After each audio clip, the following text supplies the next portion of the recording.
Here are some of the lyrics. You ready? Whores in this house. There's some whores in this house. There's some whores in this house. There's some whores in this house. Hold up. Okay, so that's Ben Shapiro. He's a conservative commentator, probably best known for videos of him totally and completely owning the libs, for sure. His high-pitched, rapid-fire words have been weaponized by the right and dark corners of the internet, like Facebook. I'm comedian Joe Mande, and this is the story of how Ben Shapiro went from a low-key Breitbart columnist to an overnight viral conservative star. Well, you all know Ben Shapiro. If you don't, where have you been? He's become one of the nation's leading figures in the effort to preserve free speech. Benjamin Aaron Shapiro was born in 1984, deep in liberal, multicultural Los Angeles, California. His family, however, was a speck of red in a sea of blue. The Shapiros, who both worked in Hollywood in the film industry, were Jewish Reagan Republicans. It was the type of upbringing that allowed him to play violin for an audience that included Larry King. In addition to the violin, he plays chess. Uplifting stuff. That's the theme to Schindler's List. Shapiro started attending UCLA early as a young 16-year-old. He graduated in 2004, 1 year before he could drink. By the time he turned 21, he already had 2 published books under his belt. In 2007, he graduated from Harvard Law School at the age of 23. Out of school, Shapiro tried his hand at screenwriting. I've written a couple comedies, kind of hour-long dramedies for, spec script. And have they been bought?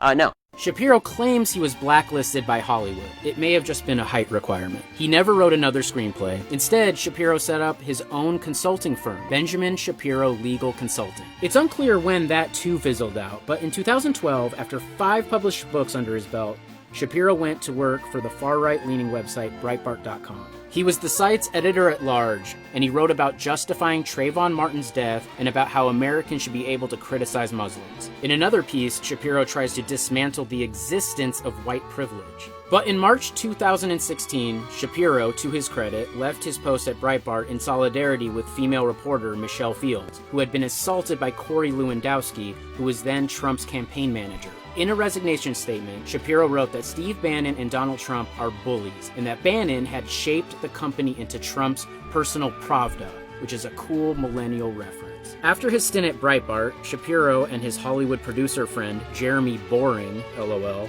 poured their efforts into the Daily Wire, a website they had launched about 6 months earlier with the financial backing of a Ted Cruz megadonor. Their angle was conservative media with a super spicy twist. Podcast and video. Fire. Absolute fire. Shapiro obviously was the charismatic frontman, while Boring handled the boring technical side. In a Vanity Fair piece, Boring recalled a conversation he had with Shapiro early on. I can expose a lot more people to you with video. I can expose them to you in a way that they will remember because people are visual. Let me make you famous, and we'll have a much louder voice and a much bigger platform to advance our interests. Soon, Shapiro was indeed exposing himself, hosting, as his site claims, the most listened to conservative podcast in the country, where he talks about incredibly important things. The Disney kind of Imagineers have decided that they're only going to have female heroes from now on, which is absurd because Star Wars is essentially a little boy's property. I mean, if you look at like the percentages of people who really are huge Star Wars fans, it breaks down pretty heavily male, I would think. All jokes aside, Shapiro has made his fair share of alarming statements, which have been weaponized by a crowd that, probably has more than enough weapons to begin with. For example, you said Sure. Israelis like to build, Arabs like to bomb crap and live in open sewage. Well, as I say in an article entitled, "Here's a list of all the giant, bad, dumb things I've ever said." Was that dumb? What? Yes, that's a dumb tweet. Shapiro's dumb words do have meaning, whether he keeps an archive of them or not. For example, the Quebec City mosque shooter who murdered 6 people was in part inspired by Shapiro's right-wing ideology and visited Ben Shapiro's Twitter account 93 times in the month leading up to the shooting.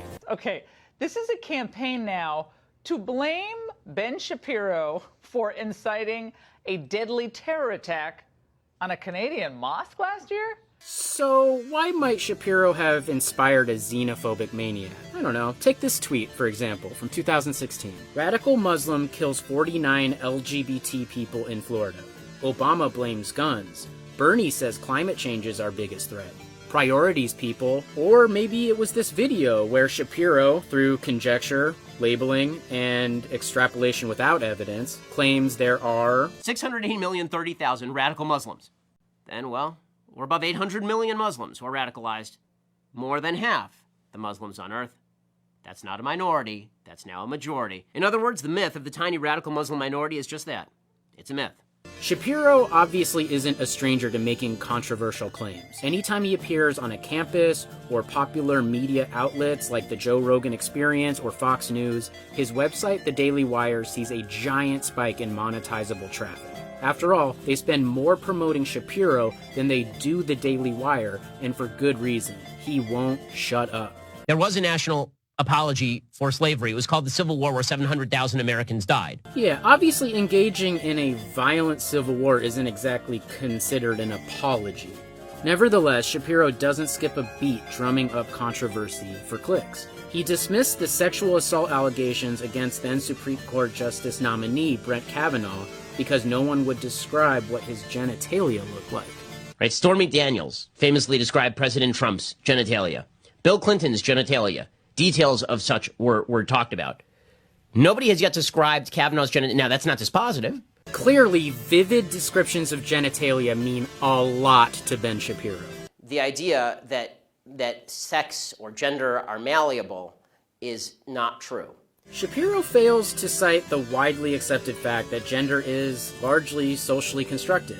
The Office of Research on Women's Health, the American Psychological Association, the World Health Organization, and countless other peer-reviewed studies disagree with Shapiro, who, by the way, is neither a doctor nor a psychologist, nor is he a screenwriter.